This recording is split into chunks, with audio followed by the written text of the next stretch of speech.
ਅੱਜ ਦੀ ਜਿਹੜੀ ਇਹ ਪ੍ਰੈਸ ਕਾਨਫਰੰਸ ਹੈ ਇਹ ਇਸ ਕਰਕੇ ਤੁਹਾਨੂੰ ਤਕਲੀਫ ਦਿੱਤੀ ਹੈ ਕਿ 25/11 ਨੂੰ 11 ਵਜੇ ਨਗਰ ਨਿਗਮ ਦੀ ਜਿਹੜੀ ਮੀਟਿੰਗ ਹੈ ਉਹ ਸਾਡੀ ਮੇਅਰ ਸਾਹਿਬਾਨ ਨੇ ਬੁਲਾਈ ਹੈ, ਜਿਹਦੇ ਵਿੱਚ ਬਹੁਤ ਹੀ ਜ਼ਰੂਰੀ ਆਈਟਮਸ ਲੱਗੀਆਂ ਹੋਈਆਂ ਨੇ। ਪਰ ਸਭ ਤੋਂ ਜਿਹੜੀ ਜ਼ਰੂਰੀ ਇਸ ਦੇ ਵਿੱਚ ਮੱਦ ਜਿਹਨੂੰ ਮੈਂ ਗਿਣਦਾ, ਜਿਹੜੀ ਬਠਿੰਡੇ ਸ਼ਹਿਰ ਦੀ ਘੱਟੋ ਘੱਟ 50-60 ਹਜ਼ਾਰ ਆਬਾਦੀ ਨਾਲ ਸੰਬੰਧਿਤ ਹੈ, ਉਸ ਦੇ ਬਾਰੇ ਦੇ ਵਿੱਚ ਮੈਂ ਅੱਜ ਪ੍ਰੈਸ ਕਾਨਫਰੰਸ ਤੁਹਾਡੇ ਨਾਲ ਸਾਂਝੀ ਕਰੂੰਗਾ। ਪਹਿਲਾਂ ਤਾਂ ਮੈਨੂੰ ਅਫਸੋਸ ਹੈ ਕਿ ਮੇਰੇ 40-42 ਸਾਲ ਦੇ ਨਗਰ ਕੌਂਸਲ ਜਾਂ ਨਗਰ ਨਿਗਮ ਦੇ ਜੀਵਨ ਦੇ ਵਿੱਚ ਮੈਂ ਪਹਿਲੀ ਵਾਰੀ ਇੱਕ ਪੱਤਰ ਦੇਖਿਆ ਜਿਹੜਾ 2223 ਨੰਬਰ ਹੈ 18/11/21 ਦਾ, ਜਿਹਦੇ 'ਚ ਸਾਰੇ ਕੌਂਸਲਰ ਨੂੰ ਇੱਕ ਚਿੱਠੀ ਲਿਖੀ ਗਈ ਹੈ ਕਿ ਉਹਨਾਂ ਨੇ ਜੇ ਕੋਈ ਸਵਾਲ ਪੁੱਛਣਾ ਅੰਦਰ ਹਾਊਸ ਦੇ ਵਿੱਚ ਉਹ ਸਾਨੂੰ 48 ਘੰਟੇ ਪਹਿਲਾਂ ਲਿਖ ਕੇ ਦੇ ਕੇ ਜਾਣ। ਮੈਂ ਸਮਝਦਾ ਇਹ ਸਾਡੇ ਜਮਹੂਰੀ ਹੱਕਾਂ ਦੇ ਉੱਤੇ ਡਾਕਾ ਹੈ। ਮੈਂਬਰ ਦਾ ਹੱਕ ਤਾਂ ਹੈ ਅੰਦਰ ਸਵਾਲ ਉਠਾਉਣਾ, ਉਹਨਾਂ ਗੱਲਾਂ ਨੂੰ ਕਲੀਅਰ ਕਰਨਾ ਜਿਸ ਵਿਸ਼ੇ ਦੇ ਉੱਤੇ ਮੀਟਿੰਗ ਚੱਲ ਰਹੀ ਹੈ। ਪਰ ਇੱਕ ਨਗਰ ਨਿਗਮ ਦੀ ਪ੍ਰਪੋਜ਼ਲ ਹੋਵੇ ਜਿਹਦੇ 'ਤੇ ਵਿਚਾਰ ਹੋਣਾ ਹੋਵੇ, ਉਹਦੇ ਬਾਰੇ ਵੀ ਅਸੀਂ ਦੱਸੀਏ ਕਿ ਅਸੀਂ ਕੀ ਪੁੱਛਾਂਗੇ, ਉਹ ਸਾਡੇ ਅਧਿਕਾਰਾਂ ਨੂੰ ਕਰਟੇਲ ਕਰ ਰਹੇ ਹੈ, ਡਿਕਟੇਟਰਸ਼ਿਪ ਲਾਗੂ ਕਰਨਾ ਚਾਹੁੰਦੇ ਹੈ ਤਾਂ ਕਿ ਕੋਈ ਵੀ ਵਿਅਕਤੀ ਜਿਹੜਾ ਹੈ ਉਹ ਇੱਥੇ ਸਾਡੇ ਉੱਤੇ ਕੋਈ ਉਂਗਲ ਨਾ ਚੱਕ ਸਕੇ, ਸਵਾਲ ਨਾ ਕਰ ਸਕੇ। ਔਰ ਉਹ ਆਮ ਤੌਰ ਦੇ ਉੱਤੇ ਜਿਹੜੀਆਂ ਉੱਥੇ ਪ੍ਰੋਸੀਡਿੰਗ ਲਿਖਦੇ ਹੈ ਜਾਂ ਰੌਲੇ ਰੱਟੇ ਦੇ ਵਿੱਚੋਂ ਸਾਡੀ ਜਿਹੜੀ ਕਹੀ ਹੋਈ ਗੱਲ ਹੈ ਉਸ ਨੂੰ ਰਿਕਾਰਡ 'ਤੇ ਨਹੀਂ ਲਿਆਉਂਦੇ। ਇਸ ਲਈ ਮੈਂ ਤੁਹਾਨੂੰ ਤਕਲੀਫ ਦਿੱਤੀ ਹੈ ਕਿ ਮੈਂ ਜਿਹੜੀ ਇਸ ਵਿਸ਼ੇ ਦੇ ਉੱਤੇ ਗੱਲ ਰੱਖਣੀ ਹੈ ਉਹ ਤੁਹਾਡੇ ਨਾਲ ਸਾਂਝੀ ਕਰਨੀ ਚਾਹੁੰਦਾ, ਤਾਂ ਕਿ ਬਠਿੰਡੇ ਦੇ ਲੋਕਾਂ ਨੂੰ ਪਤਾ ਲੱਗ ਸਕੇ ਕਿ ਸਾਡਾ ਉਸ ਇਸ਼ੂ ਦੇ ਉੱਤੇ ਨਜ਼ਰੀਆ ਕੀ ਹੈ, ਸਾਡੀ ਵਿਚਾਰਧਾਰਾ ਕੀ ਹੈ। ਇਹਨਾਂ ਨੇ ਜਿਹੜੀ ਸਭ ਤੋਂ ਪਹਿਲੀ ਆਈਟਮ, ਪਹਿਲੀ ਗੱਲ ਤਾਂ ਅਫਸੋਸ ਹੈ ਕਿ FCC ਕਮੇਟੀ ਦੀਆਂ ਜਿਹੜੀਆਂ ਪ੍ਰੋਸੀਡਿੰਗਸ ਹੈ 2021 ਤੋਂ ਲੈ ਕੇ ਅੱਜ ਤੱਕ ਉਹਨਾਂ ਦੀ ਕਿਤੇ ਪਕਿਆਈ ਨਹੀਂ ਕਰਾਈ, ਉਹ ਇਸ ਮੀਟਿੰਗ 'ਚ ਰੱਖਣ ਲੱਗੇ। ਅਫਸੋਸ ਦੀ ਗੱਲ ਹੈ। ਦੂਜੀ ਏਜੰਡਾ ਨੰਬਰ 3 ਹੈ ਇਹਨਾਂ ਦਾ, ਜਿਹਦੇ 'ਚ ਇਹਨਾਂ ਨੇ ਕਿਹਾ ਕਿ ਰਿਪੋਰਟ, ਮੈਂ ਪੜ੍ਹਦਾ ਨਹੀਂ, ਤੁਹਾਨੂੰ ਕਾਪੀਆਂ ਦੇਣਾ, ਕਾਪੀਆਂ ਦੇ ਉੱਪਰ ਸਭ ਵੇਖ ਲੈਣਗੇ, ਤੁਸੀਂ ਸਾਰੇ ਕਾਪੀਆਂ ਪੜ੍ਹ ਲਿਓ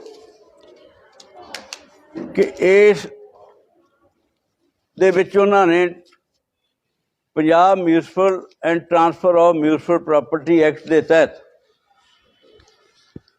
ਇਹ ਏਜੰਡੇ ਦੇ ਵਿੱਚ ਲਿਖਿਆ ਹੈ ਕਿ ਸ਼ਹਿਰ ਦੀ ਰੈਵਨਿਊ ਹੱਦ ਦੇ ਅੰਦਰ ਜਿਹੜਾ ਸ਼ਾਮਲਾਤ ਰਕਬਾ ਹੈ ਉਹ ਕਹਿੰਦੇ 269 ਏਕੜ ਹੈ, ਅਤੇ ਅਸੀਂ ਸਰਵੇ ਕਰਾਇਆ, ਕਹਿੰਦੇ ਕਮਰਸ਼ੀਅਲ ਅਤੇ ਰਿਹਾਇਸ਼ੀ ਪ੍ਰਾਪਰਟੀਆਂ ਦਾ ਜ਼ਿਕਰ ਨਹੀਂ, ਇਸ ਕਰਕੇ ਇਸ 'ਤੇ ਕੋਈ ਕਮੇਟੀ ਬਣਾਈ ਜਾਵੇ।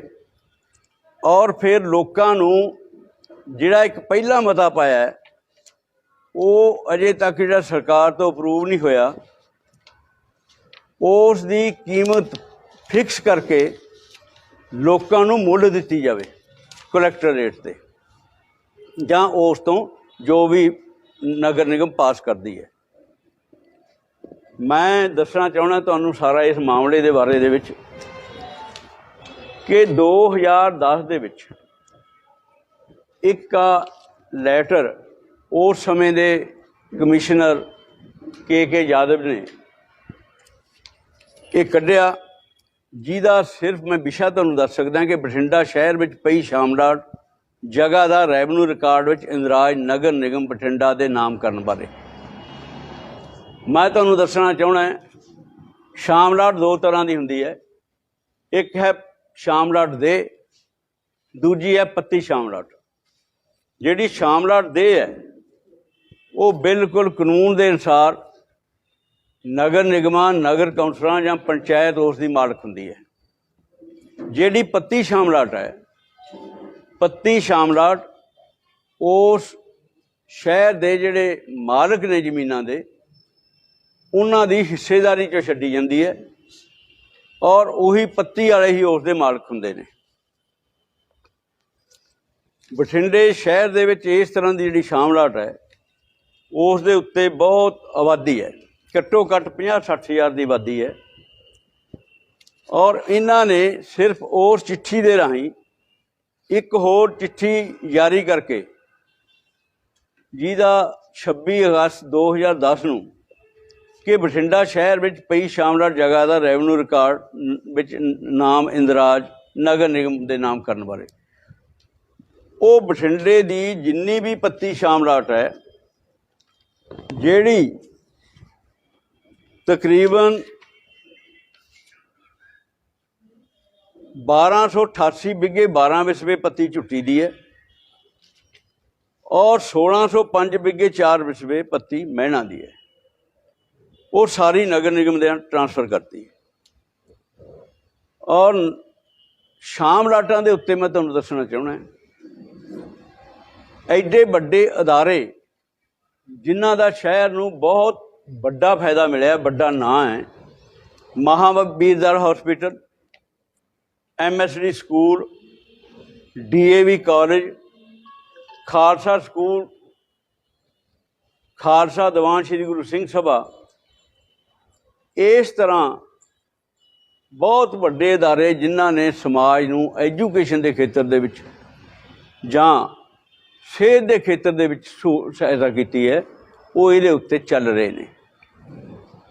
ਜਦੋਂ ਇਹ ਇਸ ਤਰ੍ਹਾਂ ਦਾ ਮਤਾ ਪਾ ਕੇ, ਜਿਹੜਾ ਉਹ ਮਤਾ ਪਾਇਆ ਸੀ 2010 ਦੇ ਵਿੱਚ, ਉਹ ਸਰਕਾਰ ਨੂੰ ਭੇਜਿਆ ਗਿਆ ਸੀ 2010 'ਚ, ਅੱਜ ਤੱਕ ਉਹ ਪ੍ਰਵਾਨ ਨਹੀਂ ਹੋਇਆ। ਉਸ 'ਤੇ ਕੋਈ ਸਰਕਾਰ ਨੇ ਫੈਸਲਾ ਨਹੀਂ ਲਿਆ। ਕੀ ਇਹਨਾਂ ਅਦਾਰਿਆਂ ਤੋਂ DAV ਕਾਲਜ ਦੀ 1,20,000 ਗਜ ਜਗ੍ਹਾ ਹੈ, ਰੇਟ ਉੱਥੇ 10 ਤੋਂ ਲੈ ਕੇ 15,000 ਹੈ, ਗੁਣਾ ਤੁਸੀਂ ਕਰ ਲਿਓ, ਇੰਨੇ ਪੈਸੇ DAV ਕਾਲਜ ਅਦਾ ਕਰ ਦੇਗਾ। ਉਸ ਦੇ ਮੁਤਾਬਕ ਮਹਾਵੀਰ ਦਲ ਦੀ ਜਿਹੜੀ ਜਗ੍ਹਾ ਹੈ ਉਹ ਵੀ ਘੱਟੋ ਘੱਟ 5-5.5 ਏਕੜ ਹੈ, ਜਿੱਥੇ ਹੌਸਪੀਟਲ ਚੱਲਦਾ ਹੈ। ਖਾਲਸਾ ਦੀਵਾਨ ਦੇ ਕੋਲੇ 9 ਏਕੜ ਜਗ੍ਹਾ ਹੈ, MSD ਸਕੂਲ ਦੇ ਕੋਲੇ 5 ਏਕੜ ਜਗ੍ਹਾ ਹੋ। ਇਹ ਸਾਰੇ 2467 ਖੱਠਾ ਨੰਬਰ 'ਚ ਨੇ। ਕੀ ਸਰਕਾਰ ਇਹਨਾਂ ਅਦਾਰਿਆਂ ਤੋਂ ਡੰਡੇ ਨਾਲ ਪੈਸੇ ਭਰਾਏਗੀ? ਮੈਂ ਤੁਹਾਨੂੰ ਇੱਥੇ ਕਲੀਅਰ ਕਰ ਦੇਣਾ ਚਾਹੁੰਦਾ, ਮੈਂ DAV ਕਾਲਜ ਦਾ ਸਟੂਡੈਂਟ ਹਾਂ, ਮੈਂ ਖਾਲਸਾ ਦੀਵਾਨ ਦੇ ਵਿੱਚ ਅਹੁਦੇਦਾਰ ਰਿਹਾ। ਅਸੀਂ MSD ਸਕੂਲ ਜਾਂ MSD ਹੌਸਪੀਟਲ ਦੇ ਵਿੱਚ ਲੋਕਾਂ ਦਾ ਇਲਾਜ ਕਰਾਉਣੇ ਆ ਜਾ ਕੇ, ਰਿਆਇਤੀ ਦਰਾਂ ਦੇ ਉੱਤੇ ਵੀ। ਅਗਰ ਇਸ ਤਰ੍ਹਾਂ ਦਾ ਡੰਡਾ ਸਰਕਾਰ ਨੇ ਇਹਨਾਂ ਅਦਾਰਿਆਂ ਉੱਤੇ ਖੜਕਾਇਆ, ਜਗਰੂਪ ਸਿੰਘ ਪਹਿਲਾ ਬੰਦਾ ਹੋਏਗਾ ਜਿਹੜਾ ਇਸ ਦਾ ਵਿਰੋਧ ਕਰੇਗਾ, ਮੁਜ਼ਾਹਰੇ ਕਰੇਗਾ, ਧਰਨੇ ਦੇਗਾ। ਇਹ ਗੱਲ ਅਸੀਂ ਹੋਣ ਨਹੀਂ ਦੇਵਾਂਗੇ। ਦੂਜੀ ਗੱਲ ਮੈਂ ਤੁਹਾਨੂੰ ਇਹ ਵੀ ਦੱਸ ਦੇਣਾ ਚਾਹੁੰਦਾ ਕਿ ਇਹਨਾਂ ਦੇ ਆਪਣੇ ਹੀ ਏਜੰਡੇ ਦੇ ਵਿੱਚ, ਤੁਹਾਨੂੰ ਸਾਰਿਆਂ ਨੂੰ ਏਜੰਡਾ ਦਿੱਤਾ ਹੈ, ਉਸ ਪੜ੍ਹ ਲਿਓ। ਲਾਸਟ ਦੇ ਉੱਤੇ ਇਹਨਾਂ ਨੇ ਲਿਖਿਆ ਦੀ Punjab management and transfer of municipal property act 2020 ਅਨੁਸਾਰ ਜੋ ਵਿਅਕਤੀ ਨਗਰ ਨਿਗਮ ਦੀ built up property, Nagar Nigam ਦੀ ਬਿਲਟ ਅਪ ਪ੍ਰਾਪਰਟੀ ਤੇ ਕਾਬਜ਼ਕਾਰ ਜਾਂ ਕਿਰਾਏਦਾਰ ਹਨ, ਅਜਿਹੀਆਂ ਪ੍ਰਾਪਰਟੀਆਂ ਦੀ ਪਹਿਚਾਣ ਕਰਕੇ ਰਕਬਾ, ਲੋਕੇਸ਼ਨ, ਕਿਰਾਏਦਾਰ, ਕਾਬਜ਼ਕਾਰ ਦਰਜ ਕਰਕੇ ਲਿਸਟ ਤਿਆਰ ਕੀਤੀ ਜਾਵੇ। ਇਹ ਕਹਿੰਦੇ ਆ ਜਿਹੜੇ ਨਗਰ ਨਿਗਮ ਦੀ ਪ੍ਰਾਪਰਟੀ ਤੇ ਕਾਬਜ਼ਕਾਰ ਹਨ, ਉਹ ਹੈ ਦੁਕਾਨਾਂ। ਸ਼ਾਮਲਾਟ ਦੇ ਉੱਤੇ ਨਗਰ ਨਿਗਮ ਨੇ ਮਕਾਨ ਨਹੀਂ ਲੋਕਾਂ ਨੂੰ ਬਣਾ ਕੇ ਦਿੱਤੇ, ਜਿੱਥੇ ਮਕਾਨ ਬੈਠੇ ਲੋਕ, ਉਹ ਮਕਾਨ ਲੋਕਾਂ ਨੇ ਸ਼ਾਮਲਾਟ ਪੱਤੀ ਦੇ ਮਾਲਕਾਂ ਤੋਂ ਖਰੀਦ ਕੇ ਜਾਂ ਕਿਵੇਂ ਵੀ ਲੈ ਕੇ ਉਹ ਆਪਣੇ ਤਮੀਰ ਕੀਤੇ ਹੋਏ ਹੈ। ਇਸ ਮਤੇ ਦੇ ਵਿੱਚ ਉਹ ਉਹਨਾਂ ਨੂੰ ਨਗਰ ਨਿਗਮ ਦੀ ਪ੍ਰਾਪਰਟੀ ਤਸੱਬਰ ਕਰਦੇ ਹੈ। 50,000 ਆਬਾਦੀ ਜਿਹੜੀ ਆਪਣੇ ਘਰ ਪਾ ਕੇ ਬੈਠੀ ਹੈ, ਕੀ ਨਗਰ ਨਿਗਮ ਉਹਨਾਂ ਤੋਂ ਕਰੋੜਾਂ ਰੁਪਇਆ ਭਰਵਾਏਗੀ? ਇਹ ਬਠਿੰਡੇ ਦੇ ਲੋਕ ਬਿਲਕੁਲ ਬਰਦਾਸ਼ਤ ਨਹੀਂ ਕਰਦੇ। ਅਗਰ ਇਹ ਮਤਾ ਪਾਸ ਕਰਕੇ, ਜਾਂ ਤਾਂ ਦੋ ਕਾਰਨ ਨੇ, ਆ मनप्रीत सिंह बादल का 2017 ਦੇ ਵਿੱਚ ਜਿਹੜਾ ਬਠਿੰਡੇ ਬਾਰੇ ਉਹਨਾਂ ਨੇ ਮੈਨੀਫੈਸਟੋ ਜਾਰੀ ਕੀਤਾ ਸੀ ਉਹਦੀ ਉਹ ਹੈ। ਔਰ ਇਸ ਦੇ ਮੱਧ ਨੰਬਰ 5 ਹੈ।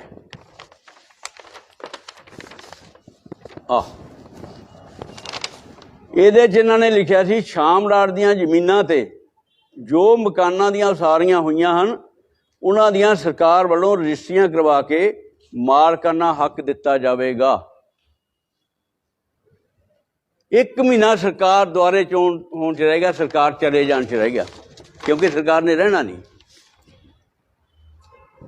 ਜੇ ਇਹਨਾਂ ਨੇ ਕਰਨਾ ਸੀ ਇਸ ਨੂੰ ਲੀਗਲ ਤੌਰ ਦੇ ਉੱਤੇ ਜਿਹੜਾ ਸਾਡਾ LR ਹੈ ਪੰਜਾਬ ਦਾ ਜਾਂ ਪੰਜਾਬ ਦੀ ਇਹਨਾਂ ਦੀ ਲੀਗਲ ਟੀਮ ਸੀ, ਐਡਵੋਕੇਟ ਜਨਰਲ ਸੀ, ਉਸ ਦੇ ਰਾਹੀਂ ਕੋਈ ਵੱਖਰਾ ਪ੍ਰਬੰਧ ਇਸ ਦਾ ਕਾਨੂੰਨ ਬਣਾਇਆ ਜਾ ਸਕਦਾ ਸੀ। ਕਿਉਂਕਿ ਮੈਂ ਵਕੀਲ ਹਾਂ, ਮੈਨੂੰ ਪਤਾ ਹੈ।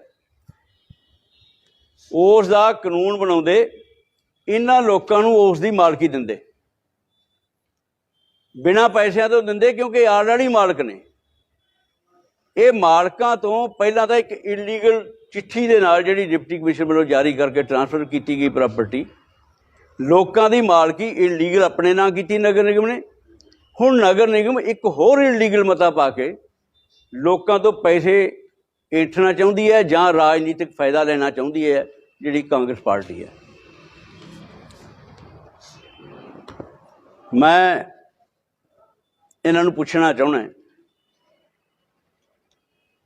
ਅਗਰ ਸ਼ਾਮਲਾਟ ਜਿਹਦੇ ਤੇ ਲੋਕ ਘਰ ਪਾ ਕੇ ਬੈਠੇ ਹੈ ਉਹ ਮਾਲਕੀ ਨਹੀਂ ਲੋਕਾਂ ਦੀ ਸੀ, ਇਹਨਾਂ ਦੇ 2 ਨਗਰ ਕੌਂਸਲਰ ਸੁਖਰਾਜ ਸਿੰਘ ਔਲਖ ਔਰ ਬਲਵਿੰਦਰ ਸਿੰਘ ਠੇਕੇਦਾਰ ਦੋਨੇ ਸ਼ਾਮਲਾਟ ਵਾਲੀ ਜ਼ਮੀਨ ਦੇ ਵਿੱਚ ਘਰ ਪਾ ਕੇ ਬੈਠੇ ਹੋਏ ਹੈ। ਉਸ ਦਾ ਚੋਣ ਲੜਨ ਸਮੇਂ ਇਹਨਾਂ ਨੇ NOC ਦਿੱਤਾ ਹੋਏਗਾ। ਇਹਦਾ ਮਤਲਬ ਇਹ ਹੈ ਕਿ ਸ਼ਾਮਲਾਟ ਲੋਕਾਂ ਦੀ ਮਾਲਕੀ ਹੈ, ਉਹ ਬਲਜਿੰਦਰ ਸਿੰਘ ਠੇਕੇਦਾਰ ਦੀ ਅਤੇ ਸੁਖਰਾਜ ਸਿੰਘ ਦੀ ਮਾਲਕੀ ਸੀ ਤਾਂ NOC ਦਿੱਤਾ। ਜੇ ਉਹ ਮਾਲਕੀ ਉਹਨਾਂ ਦੇ 2 ਮੈਂਬਰਾਂ ਦੀ ਹੈ ਅਤੇ ਜਿਹੜੇ ਲੋਕ ਬੈਠੇ ਹੈ ਸਾਰੇ ਉਹ ਇਸ ਦੇ ਮਾਲਕ ਹੈ। ਇਸ ਕਰਕੇ ਇਹ ਮਤਾ ਲੋਕਾਂ ਦੀਆਂ ਅੱਖਾਂ ਦੇ ਵਿੱਚ ਧੂੜ ਝੋਂਕਣ ਵਾਸਤੇ ਪਾਇਆ ਗਿਆ।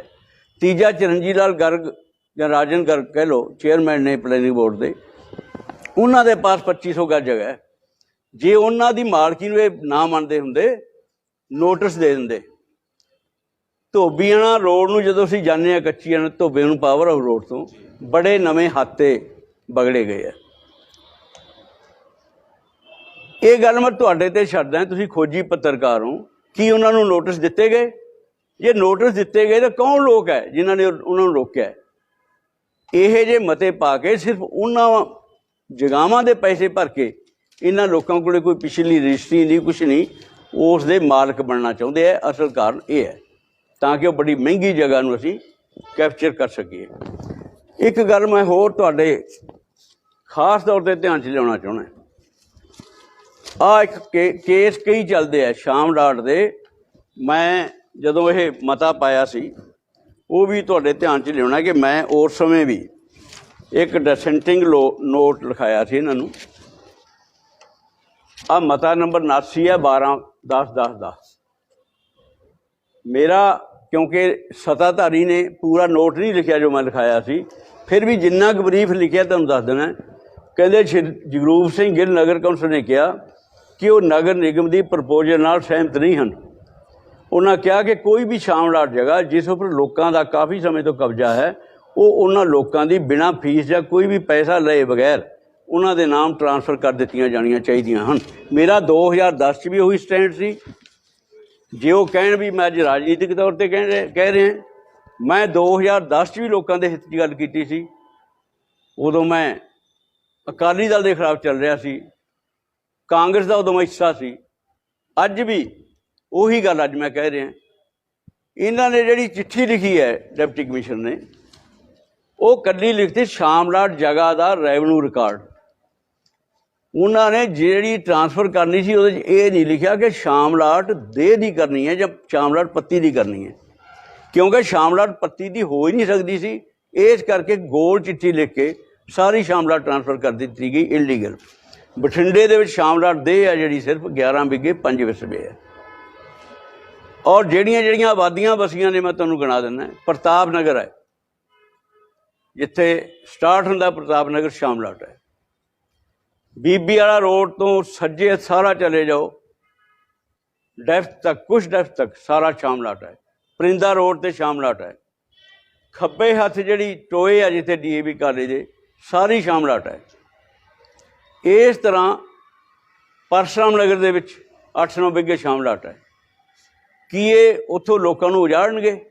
जे लोग पैसे नहीं भरनगे कि ये इस मते राही लोगों को उजाड़नगे? मैं लोगों को सद्दा दिना कि इलीगल चिट्ठी राही तुहाडी अपनी जायदाद जिहड़ी इलीगल तरीके दे नाल नगर निगम दे नाल ट्रांसफर हुई है, उस दा केस भी नगर निगम हार चुकी आ। एक व्यक्ति ने किया सी जिहड़ा Naresh Kumar versus municipal corporation Bathinda. ये डिसाइड होया 19/3/2019 नूं, जिहदे विच मानयोग विजय सिंह डडवाल ने लाइट किते होते मैनूं बकायदा लिखिया जिथे रिलीफ दिता है उस केस ने इन्होंने मोटेशन नूं खत्म करता। As sequel to the finding mentioned about suit of plaintiff stand partially degree without cost and mutation number 69,826 dated 1/9/10 जिहड़ा उस चिट्ठी राही सैंक्शन होया। So sanction favour of the defendant hereby declared as illegal null void arbitrary in nature and not binding on rights of the plaintiff in any member. Further, defendants are restrained from alienating any portion of this suit plot number इन्ना उन्होंने गांह तो भी इस इंतकाल ने जोड़े होए उस प्रॉपर्टी को ट्रांसफर करने वाले रोक लगाई है, जिहदा इत्थे मता पा रहे हैं। जे एक इलीगल तरीके दे नाल किसी भी प्रॉपर्टी नूं मैं जां तुसीं ट्रांसफर करा लो, अगला दरखास्त दिंदा है कि मेरी जायदाद जी इन्हें इलीगल तरीके दे नाल अपने नां करा ली, तो 420 का परचा दर्ज हो जाता है। 420, 467, 471 का। अगर इस तरह असी मैंबरां ने मता पाता इलीगल प्रॉपर्टी अगे कारपोरेशन ट्रांसफर करती, उसकी रिस्पोंसिबिलिटी की है मैंबरां की। कोई भी व्यक्ति उठ के साढ़े खिलाफ दरखास्त दे के साढ़े खिलाफ परचा दर्ज करा सकता है और मैंबर इस सरचार्ज हो सकते हैं। इन्होंने बिल्कुल क्लीयर किया एक केस का रैफरेंस दे के जज साहब ने Suraj Bhan and other versus state of Haryana 934 page पे held that property which is mentioned as जुमला मालकान व दीगर हकादारान अजारी हसब खद रकबा बेस्ट इन दी खेवदार and municipal corporation can not be declared its owner without their being a acquisition of property after paying the compensation to the rightful owners। इन्होंने लिखा भी जे कारपोरेशन ने वो जगह लेनी है जी ट्रांसफर कर ली, वह कंपनसेशन पे करन, ये उहदे नाल मालक नहीं बन जाते। मालक जिहड़े है वो खातेदार है, जिहड़े उस पत्ती दे खातेदार ने।